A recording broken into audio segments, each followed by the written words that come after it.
Hello, hello, hello, hello, comment ça va? J'espère que vous allez bien. Je vais me poser d'abord. Je vais me poser un peu pour vous parler. Ah, bon, on va parler d'un sujet qui concerne tout le monde, hein. De toute façon, tous les sujets concernent tout le monde. Voilà, tous les sujets de cette chaîne concernent tout le monde. Et on va parler des snakes. Des snakes. Mais avant de commencer à parler des snakes, vraiment abonnez-vous à la chaîne. Abonnez-vous à la chaîne, partagez, commentez.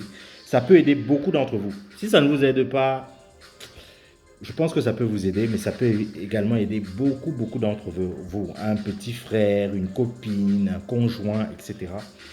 Donc, partagez un maximum la chaîne et abonnez-vous et activez la cloche des notifications pour ne rater aucune vidéo. Bon, les serpents. Les serpents, c'est quoi? C'est pas parce qu'on a quelque chose contre les serpents, hein. On n'a pas quelque chose de particulier contre les serpents. Même si dans le jardin d'Éden, il y avait quelque chose un peu hein, de pas très clair vis-à-vis de cet animal. Bon, plus sérieusement, lorsque vous développez une activité ou bien dans la vie courante de manière générale, il faut faire attention à vos fréquentations.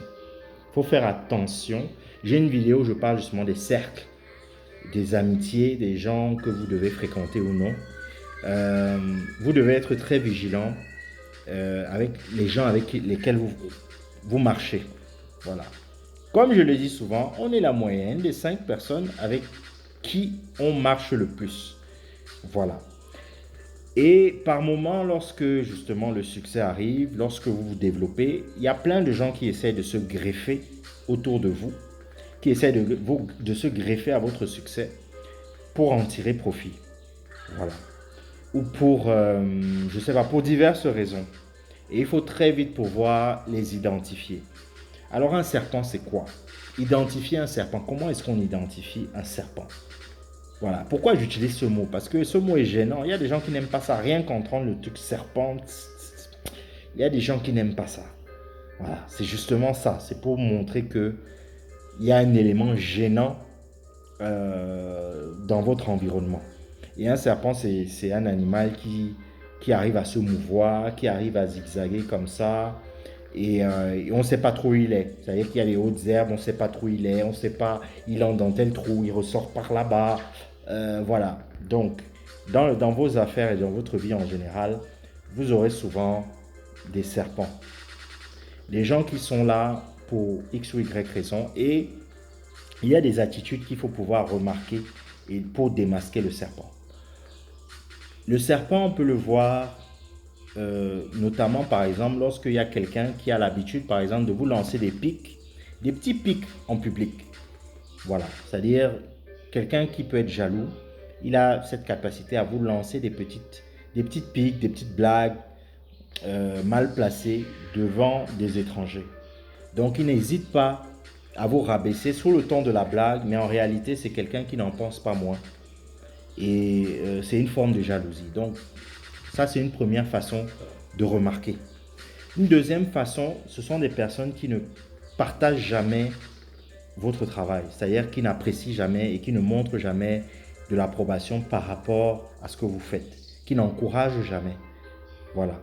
Vous connaissez, hein, vous êtes sur Facebook, il y a des gens, par exemple, ils ont l'habitude d'être sur Facebook, ils likent tout, ils partagent tout, mais lorsque vous faites quelque chose de grand, vous faites quelque chose d'intéressant, il n'est jamais là pour vous féliciter. Mais pourtant, vous connaissez cette personne. Faites attention. Remarquez bien ça. Voilà. Mais ne soyez pas non plus parano. Ce n'est pas parce que quelqu'un n'a pas liké un de vos posts qu'il est forcément c'est un haineux. Donc, essayez de remarquer un peu. C'est en général des attitudes récurrentes. Voilà. Et c'est aussi une forme de jalousie un peu cachée. Un serpent, c'est aussi quelqu'un qui va pas hésiter à flirter avec votre partenaire, votre copain ou votre copine. Oui, il va essayer de flirter.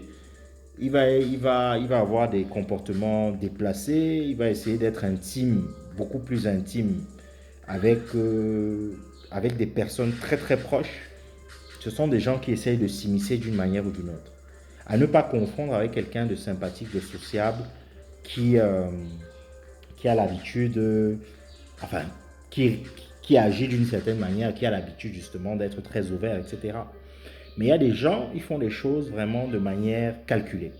Un serpent aussi, c'est quelqu'un qui vous copie, qui n'hésite pas à vous copier, qui n'hésite pas à, il y a une forme, il y a aussi souvent une forme d'admiration en fait.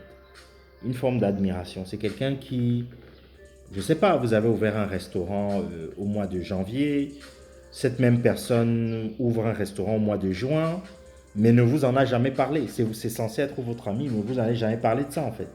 D'ailleurs, c'est quelqu'un qui calcule. C'est quelqu'un qui calcule, c'est quelqu'un qui veut se comparer. C'est quelqu'un qui essaye de prouver qu'il peut être plus fort que vous, qu'il peut faire mieux que vous. Donc, vous devez, vous devez vraiment, vraiment faire gaffe à ce type d'individu.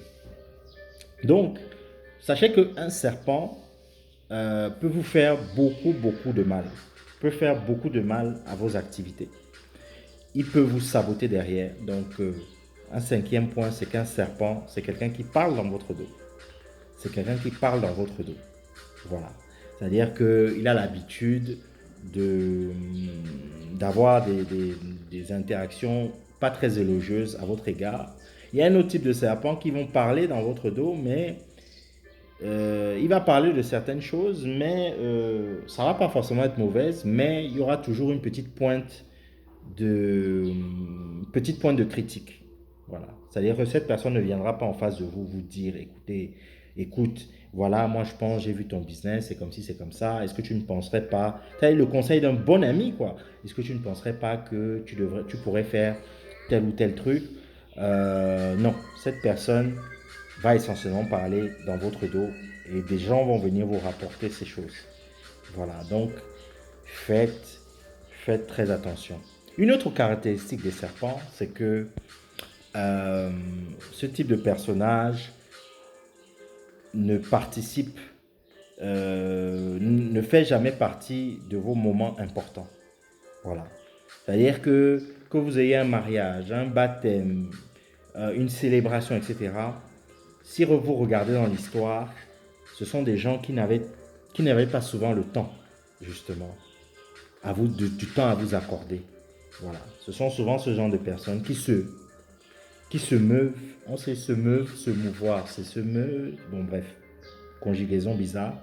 Et qui n'arrivent pas à créer justement cette confiance et créer ce rapport comment dire, un rapport solide avec vous. Voilà. C'est-à-dire que pendant vos moments de célébration, pendant vos moments de joie, pendant vos moments de tristesse, etc., vous les voyez rarement. Voilà. Donc faites attention à ce type d'individus. Et la dernière chose, ce sont des gens qui ont l'habitude de se réjouir. Enfin, se réjouir en solo, hein. C'est-à-dire que pendant vos moments de... Ça rejoint le dernier point que je dis. Pendant vos moments de joie, ils ne sont jamais là. Mais lorsque vous trébuchez, ce sont les premières personnes à venir vers vous pour vous dire, ouais, Asia, Yako, vraiment, ça va aller. Hein. Mais au fond d'eux, ils sont contents de ce qui vous arrive. Voilà, ils sont contents de ce qui vous arrive. Donc faites très attention parce que, écoutez, un serpent, quelqu'un d'hypocrite, quelqu'un de méchant, quelqu'un de sournois, peut vraiment être le poison dans la pomme. C'est la raison pour laquelle faites attention avec qui vous marchez. Ne marchez pas avec n'importe qui.